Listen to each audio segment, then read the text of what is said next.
राज्य सरकार नूतन नियम अनुसार लटेरी माध्यम रे आशीष जयसवाल नाम उठी एक लाइसेंस प्राप्ति विदेशी मद दुकान जहाँकि जगतसिंहपुर जिला बालिकुदा ब्लॉक बरमुंडली पंचायत दसबाटिया मौजार अटे किंतु एही मद दुकान निर्माण आरंभ देखा प्रतिवाद स्वर जहाँ पुणी दसबाटिया ग्रामर 6 गोटी महिला स्वयं सहायक गोष्ठी द्वारा आज दिन प्राय 3टा समय उक्त ग्रामर हरगौरी बाबा सिद्धेश्वर माँ बटमंगला वासुदेव माँ दुर्गा और माँ कोचिलाई स्वयं सहायक गोष्ठी तरफ शताधिक महिला राजरास्ता को आसी मद दुकान निर्माण को विरोध करथिले एवं तांकर गोटिए नारा थिला अंचल रे दिनकु दिन निशा कारबार वृद्धि पाउछि और अनेक धन जीवन क्षयक्षति घटुछि। विगत 1 वर्ष मध्य 4 रु ऊर्ध्व जीवन मद्यपान और अन्य निशा सेवन द्वारा गलानी और अन्यपटे अबकारी विभाग आईन अनुसार शिक्षा अनुष्ठान 500 मीटर दूरता और बसति स्थापन अंचल 500 मीटर दूर में मद दुकान निर्माण आईन थिबा बेले किभली भाबरे जनबसति अंचल ठारू मात्र 100 मीटर और गोटे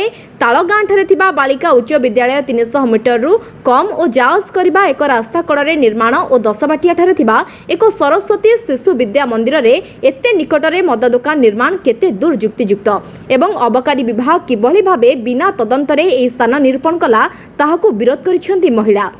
निशा सेवन करने द्वारा अंचल में चोरी परिमाण वृद्धि पाई तेणु यह स्थान में जदि मद दुकान निर्माण हुए तेबे आगामी दिन में महिला माने एक बड़ आंदोलन चेतावनी देवा सह प्रशासन को यह स्थान में मद दुकान निर्माण संपूर्ण बंद करने को दाबी करछंती।